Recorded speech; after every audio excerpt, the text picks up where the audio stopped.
Hello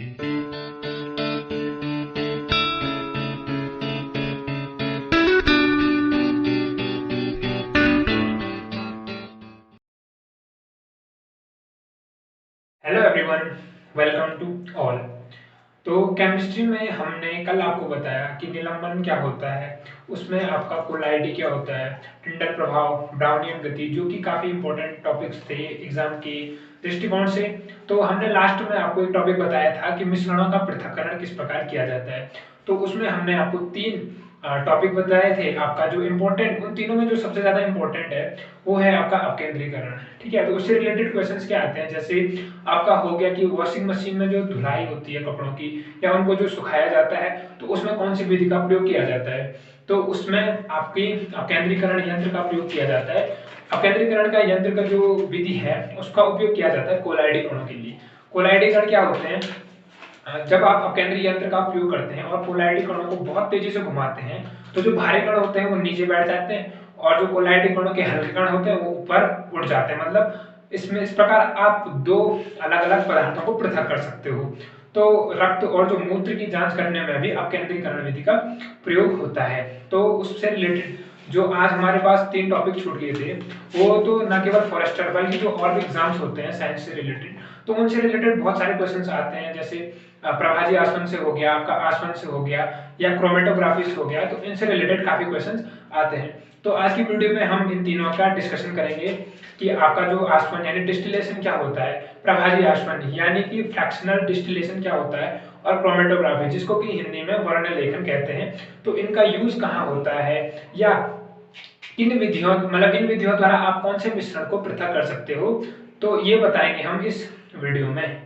तो सबसे पहले बात करते हैं आसवन विधि की यानी डिस्टिलेशन मेथड।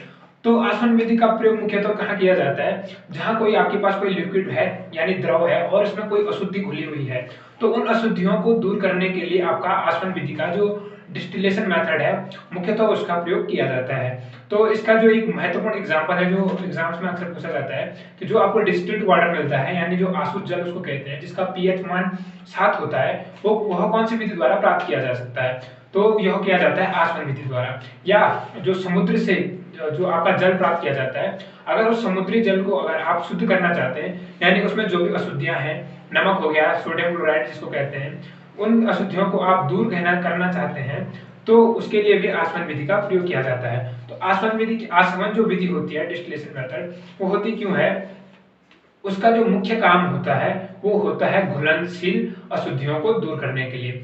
फॉर एग्जाम्पल, जैसे आपका यहाँ पे द्रव है, द्रव, और इस द्रव में अगर कोई अशुद्धियां घुली हुई हैं, तो इन अशुद्धियों को अगर आप दूर करना चाहते हैं और इससे आप इस शुद्ध द्रव यानी शुद्ध द्रव जिसका पीएच मान होता है 7, इसको कहते हैं डिस्टिल्ड वाटर, तो इसको प्राप्त करना चाहते हैं, तो इस विधि की बहुत उपयोगी विधि है आसवन विधि। इसको आप कैसे याद रख सकते हैं, आसवन विधि को इंग्लिश में कहते हैं डिस्टिलेशन। और आपको अगर इससे जो डिस्टिल्ड वाटर यानी कि आसुत जल प्राप्त होगा, वो आपको किस विधि से होगा, डिस्टिलेशन मेथड से होगा। तो सिंपली इसमें क्या होता है, ये उन दो, लेकिन इसमें जो अशुद्धि है और आपका जो लिक्विड है, उन दोनों का क्वथनांक क्या होना चाहिए, अलग अलग होना चाहिए। क्वथनांक यानी कि बॉइलिंग पॉइंट। क्यों, क्योंकि अगर दोनों का बॉइलिंग पॉइंट यानी कि क्वथनांक एक ही होगा, क्वथनांक आप ऐसा समझ लीजिए कि जिस ताप पर वह क्या बनता है, गैस यानी भाप बनता है। अगर दोनों का बॉइलिंग पॉइंट एक ही होगा, तो दोनों पदार्थ क्या हो जाएंगे, भाप बन करके उड़ जाएंगे, जिससे कि आपको इनका कोई पृथक रूप नहीं मिलेगा। तो अगर आपको मतलब दोनों में से एक पर दोनों पदार्थ पृथक करने हैं, तो दोनों का क्वथनांक क्या होना चाहिए, अलग अलग होना चाहिए। जैसे जल का क्वथनांक क्या होता है, 100 डिग्री सेल्सियस, तो जो उसमें घुली अशुद्धि है उसका क्वथनांक इससे कम होना चाहिए या ज्यादा होना चाहिए। मतलब इन दोनों में क्या होना चाहिए, इन दोनों के क्वथनांकों में परिवर्तन होना चाहिए। तो जो आसवन विधि है उसमें क्या किया जाता है, द्रव में लेकर के इनको हीट दी जाती है। हीट देने से क्या होगा, इसके हीट देने से इसका क्वथनांक यानी बॉइलिंग पॉइंट अगर इसका 100 डिग्री सेल्सियस है, तो इसके क्वथनांक पे ये बढ़ेगा, और जैसे ही 100 डिग्री सेल्सियस होगा तो जल उड़ करके क्या हो जाएगा, भाप में परिवर्तित हो जाएगा, और ये यहाँ से निकल करके भाप बनेगा। इसको आप कहीं एकत्रित करोगे तो ये आपका जल अलग हो गया, और जो ये जल होता है ये आपका क्या होता है, आसुत जल यानी कि डिस्टिल्ड वाटर होता है। जबकि यहाँ पे आपकी क्या रह जाएगी, अशुद्धियां रह जाएंगी। तो इस प्रकार से आप आसवन विधि द्वारा क्या कर सकते हो, दो पदार्थों का पृथक्करण कर सकते हो। तो अब बात करते हैं आपके सेकंड मेथड यानी कि प्रभाजी आसवन की। प्रभाजी आसवन यानी कि फ्रैक्शनल डिस्टिलेशन होता क्या है, यह भी सेम लाइक दैट किसकी तरह होता है, आसवन की तरह ही होता है, डिस्टिलेशन की तरह होता है, लेकिन इससे आप अधिक पदार्थ प्राप्त कर सकते हो। जैसे आपने समुद्र के जल से, अगर समुद्री जल से डिस्टिल्ड वाटर यानी कि आसुत जल प्राप्त करना था, तो वहां पे आप आसवन विधि का प्रयोग करोगे। या कोई भी साधारण नॉर्मल सा जल है, उससे आपको डिस्टिल्ड वाटर प्राप्त करना है, तो वहां आप आसवन विधि का प्रयोग करोगे। तो प्रभाजी आसवन में ऐसे ही होता है, जो भिन्न भिन्न पंथनांक वाले पदार्थ होते हैं उन का जो मिश्रण बना हुआ होता है, ठीक है, तो उनका बहुत सारे पंथनांक है। मान लो A B C D आपके पास 4-5 ऐसे पदार्थ हैं जिनका अलग अलग पंथनांक है और उनका कोई मिक्सचर है, और आपको वो अलग अलग प्राप्त करना है। मतलब A पदार्थ आपको अलग प्राप्त करना है, B वाला पदार्थ अलग प्राप्त करना है। तो उन पदार्थों को प्राप्त करने के लिए जो विधि प्रयुक्त की जाती है वो विधि होती है प्रभाजी आसवन यानी फ्रैक्शनल डिस्टिलेशन। तो इससे रिलेटेड जो इम्पोर्टेंट क्वेश्चन है वो है कि जो पेट्रोलियम पदार्थ होते हैं, पेट्रोलियम पदार्थ यानी कि आपका जैसे पेट्रोल हो गया, डीजल हो गया, केरोसिन हो गया, या जो भी और फ्यूल आते हैं इसमें वो हो गए, तो वो आपके होते हैं पेट्रोलियम पदार्थ। तो पेट्रोलियम पदार्थ से आपको ये अलग अलग प्राप्त करने होते हैं, जैसे पेट्रोल अलग प्राप्त करना होता है, डीजल अलग प्राप्त करना होता है, तो वहां पे आपकी प्रभाजी आसवन विधि का प्रयोग किया जाता है। तो ये भी मोस्ट इंपोर्टेंट क्वेश्चन है कि पेट्रोलियम पदार्थों को प्राप्त करने के लिए, यानी जो पेट्रोल हो गया, डीजल हो गया, केरोसिन हो गया और भी कोई फ्यूल हो गया, तो कौन सी विधि का प्रयोग किया जाता है, प्रभाजी आसवन यानी डिस्टिलेशन, जो फ्रैक्शनल डिस्टिलेशन होता है, और शुद्ध जल को प्राप्त करने के लिए डिस्टिलेशन का प्रयोग किया जाता है। तो प्रभाजी आसवन में देखिए होता क्या है, आपके पास मान लो 4 कोई यहाँ पे पदार्थ है, जैसे पेट्रोल हो गया, आपका डीजल हो गया, प्लस आपका केरोसिन हो गया, और इसमें कोई अलग सा फ्यूल है, कोई ईंधन है जो कि पेट्रोलियम है यानी पेट्रोलियम पदार्थ है। तो इन सब का क्वथनांक क्या होगा, क्वथनांक यानी बॉइलिंग पॉइंट, क्वथनांक इनका होगा अलग अलग, ठीक है, भिन्न भिन्न इनका क्वथनांक अलग होगा। मतलब पेट्रोल का जो बॉइलिंग पॉइंट होगा वो लगभग होगा 35 से 70 डिग्री सेल्सियस, या इनका जो भी है वो भिन्न होगा, पेट्रोल से के अलावा अलग होगा। तो आप इनको क्या करोगे, हीट दोगे, बॉइलिंग पॉइंट पे जब ये पहुंच जाएगा तो ये क्या हो जाएगा, भाप बन जाएगा। तो ये पेट्रोल जो होगा वो अपने बॉइलिंग पॉइंट पे भाप बनेगा, डीजल अपने बॉइलिंग पॉइंट पे भाप बनेगा, केरोसिन अपने बॉइलिंग पॉइंट पे भाप बनेगा, और जो अनदर फ्यूल होगा वो भी अपने बॉइलिंग पॉइंट पे भाप बनेगा। तो आप एग्जाम्स के लिए मतलब इतना समझ लीजिए कि जो प्रभाजी आसवन है उसका जो मुख्य यूज होता है, तो बहुत सारे जो पदार्थ है जैसे A B C D आप ऐसे लगा लो, उन पदार्थों को आपको एक मिक्सचर यानी मिश्रण से प्राप्त करना है, तो उसके लिए आप उस विधि का प्रयोग कर सकते हो। तो ये था फ्रैक्शनल डिस्टिलेशन, जिसका उपयोग करते हैं पेट्रोलियम पदार्थों से पेट्रोल प्राप्त करने के लिए।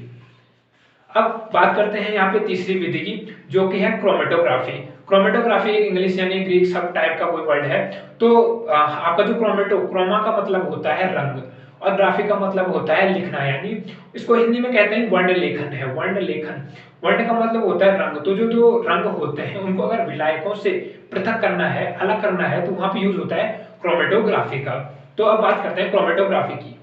तो क्रोमेटोग्राफी में होता क्या है, क्रोमेटोग्राफी दो शब्दों से मिलकर बना है, देखिए यहाँ मैंने बताया, क्रोमा प्लस ग्राफी, ठीक है। तो क्रोमा का जो मतलब होता है कलर, कलर यानी कि रंग, और जो ग्राफी होता है मतलब लेखन, ठीक है, लिखने के लिए। तो वैसे इसको हिंदी में बोलते हैं वर्ण लेखन। तो जब आपको किसी विलायक में से, आपके पास कोई विलायक है, ठीक है, यानी द्रव समझ लो कोई विलायक है, इसमें दो कलर रेड ब्लू कोई भी कलर दो घुले हुए हैं, और आपको इस विलायक से, इस लिक्विड फॉर्म से उन दो कलर को यानी कि रेड और ब्लू को क्या करना है, अलग अलग करना है, पृथक करना है। तो इसमें आप किसका प्रयोग करोगे, क्रोमेटोग्राफी विधि का प्रयोग करोगे। तो दो रंगों को पृथक करने के लिए, किसमें से, किसी विलायक में से दो रंगों को पृथक करने के लिए आप कौन सी विधि का प्रयोग करते हो, क्रोमेटोग्राफी का। तो जो मिश्रण को पृथक करने के लिए जो विधियां हैं उनको मैं एक बार रिवाइज कर दूं, जो शॉर्ट उनसे क्वेश्चन बन रहे हैं, इंपॉर्टेंट क्वेश्चन बन रहे हैं। तो उनमें जो आपका जो पहली विधि थी वाष्पीकरण, आपके पास दो ऐसे पदार्थ है जैसे नमक प्लस जल हो गया, जिनमें से कि एक पदार्थ क्या हो सकता है आपका वाष्पीकृत हो सकता है। जैसे जल आपका वाष्पीकृत हो जाएगा तो नमक आपका बच जाएगा। तो नमक प्लस जल में आपका जो विधि होगी उसको पृथक करने के लिए वो होगी वाष्पीकरण। ठीक है। अपकेंद्रीकरण विधि जो होती है उस विधि में मैंने बताया कि उस विधि में सिंपल सा आप यूज रखो कि रक्त और मूत्र की जांच में उसका प्रयोग होता है, वॉशिंग मशीन में उसका यूज होता है, बाकी कोलाइडी कणों को क्या करता है अलग करने के लिए अपकेंद्रीकरण विधि का प्रयोग होता है। तीसरी विधि थी पृथक्करण की। इस विधि से रिलेटेड एक क्वेश्चन है कि दो घुलनशील द्रवों को पृथक करने के लिए, जैसे जल प्लस तेल, ठीक है, मिट्टी का तेल हो गया, कोई भी दो घुलनशील है मतलब दोनों लिक्विड फॉर्म में है, तो अगर इनको अलग करना है तो उसके लिए आप पृथक्करण की विधि का प्रयोग करते हो। ऊर्ध्वपातन विधि में जहां पे आपका कोई एक पदार्थ जैसे कपूर हो गया, अमोनियम क्लोराइड, ये पदार्थ अगर ऊर्ध्वपातित हो सकता है, मतलब ऊर्ध्वपातन मैंने बताया था सब्लिमेशन कि ठोस पदार्थ क्या होता है बिना द्रव में बदले डायरेक्ट गैस अवस्था में बदल जाता है, तो इस विधि में आप ऊर्ध्वपातन विधि का प्रयोग कर सकते हो। तो आपका जो एग्जाम की दृष्टि से मोस्ट इंपोर्टेंट थे ये तीनों ही थे। अगर आपका मिश्रणों के पृथक्करण से आता है तो इसी से रिलेटेड आएगा, यहाँ से बाहर नहीं आने वाला। तो उसमें अभी बताया मैंने आसवन विधि में डिस्टिलेशन बोलते हैं उसको, तो डिस्टिल्ड वाटर प्राप्त करने के लिए, प्रभाजी आसवन में पेट्रोलियम से पेट्रोलियम पदार्थ प्राप्त करने के लिए, और क्रोमेटोग्राफी क्रोमा रंगों को अलग करने के लिए। तो इस प्रकार से आप मिश्रण में से दो घटकों को पृथक कर सकते हो। तो अब इससे रिलेटेड एक टॉपिक, इस चैप्टर से रिलेटेड एक टॉपिक है जो कि आखिर में दिया हुआ है, वो है भौतिक परिवर्तन और रासायनिक परिवर्तन। तो अभी पहले मैं इनको समझा देता हूँ, फिर आपको बताऊंगा कि इनसे रिलेटेड क्वेश्चंस कैसे एग्जाम्स में आते हैं। तो होता क्या है, भौतिक यानी फिजिकल चेंज और रासायनिक यानी केमिकल चेंज। तो भौतिक परिवर्तन में क्या होता है, देखिए ऐसा चेंज हो गया जिसको आप फिर से क्या कर सकते हो, प्राप्त कर सकते हो। मीन्स अगर आपको देखिए यहाँ पे दो कोई चेंज है, जैसे ए से वो चेंज हो गया बी में, ठीक है, कोई आपके पास वस्तु है उसमें चेंज हो गया, ए से वो चेंज हो गई बी में, फिर अगर आप उसको किसी भी विधि द्वारा या कुछ प्रक्रिया द्वारा बी से क्या होगी फिर से वो ए में प्राप्त हो गई, तो उसको कहते हैं भौतिक परिवर्तन। मतलब ऐसा परिवर्तन जिसमें आप पदार्थ को पुनः प्राप्त कर सकते हो, तो वो क्या होता है, भौतिक परिवर्तन होता है। भौतिक परिवर्तन और रासायनिक परिवर्तन सेम, इसका क्या होता है, उल्टा होता है। मीन्स अगर आपका ए से बी बन चुका है तो आपको फिर क्या नहीं होगा, बी से ए प्राप्त नहीं होगा। जैसे इसका सिंपल सा एग्जांपल है दूध से दही बनना, रासायनिक परिवर्तन का। तो जैसे दूध से दही बन चुका है, फिर आपको दही से दूध प्राप्त नहीं होगा।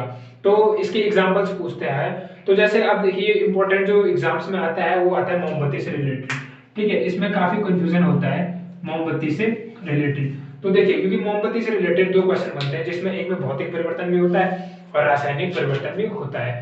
तो अगर एग्जाम में क्वेश्चन आए कि मोमबत्ती का जलना होता है, ठीक है, जो मोमबत्ती का जलना होता है वो कौन सा परिवर्तन होता है, और दूसरा क्वेश्चन आया है मोमबत्ती का पिघलना कौन सा परिवर्तन होता है, तो मोमबत्ती का पिघलना होता है आपका भौतिक परिवर्तन, क्योंकि मोमबत्ती पिघल करके जो उससे मोम प्राप्त हुआ है उस मोम से आप दोबारा क्या मोमबत्ती प्राप्त कर सकते हो, तो ये हो गया आपका भौतिक परिवर्तन। लेकिन अगर मोमबत्ती जल चुकी है तो उसको आप दोबारा प्राप्त नहीं कर सकते हो, तो ये हो गया रासायनिक परिवर्तन। तो मोमबत्ती का जलना और मोमबत्ती का पिघलना, इस रिलेटेड क्वेश्चंस आते हैं कंफ्यूजिंग।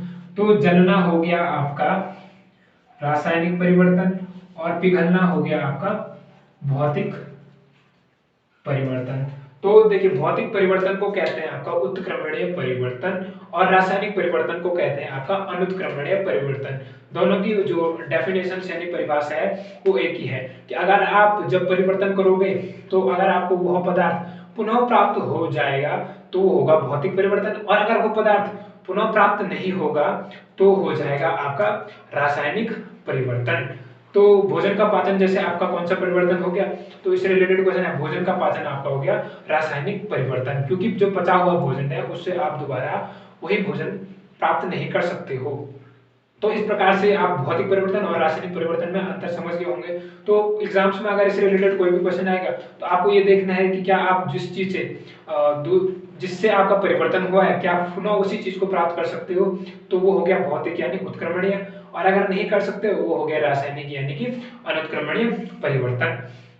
तो इस प्रकार जो आपका केमिस्ट्री का जो फर्स्ट और सेकंड चैप्टर था वो क्लियर हो चुका है। फर्स्ट चैप्टर में था आपका मैटर, उसके बारे में उसकी जो विशेषताएं उसके बारे में बताया गया था। सेकंड चैप्टर जो था आपका उसके बारे में था तत्व यौगिक, और आपका जो भी मिश्रण है उसमें विलयन, कोलाइडी विलयन, टिंडल प्रभाव, ये सारे हमने पिछली वीडियो में बताया है। तो ये भी काफी इंपॉर्टेंट जो हम आपके एग्जाम्स के लिए हैं या किसी भी एग्जाम्स के लिए जो ये साइंस से टॉपिक कुछ रिलेटेड साइंस से रिलेटेड कुछ टॉपिक होते हैं जो कि बहुत ही महत्वपूर्ण होते हैं, तो वो सारे हमने आपको फर्स्ट और सेकंड चैप्टर के बता दिए हैं। तो अब जो नेक्स्ट वीडियो होगी आपको वो हम देंगे फिजिक्स की। तो फिजिक्स में आपका जो फर्स्ट चैप्टर है 9th का लेंगे वो है मोशन। मोशन यानी कि गति। तो गति से रिलेटेड जो भी टॉपिक इंपॉर्टेंट है या आपके कोर्स में है तो उनको हम क्या करेंगे कल यहाँ पे डिस्कस करेंगे। तो हमने आपको कहा था कि आपको हर वीडियो के अंत में क्या एमसीक्यू दिए जाएंगे।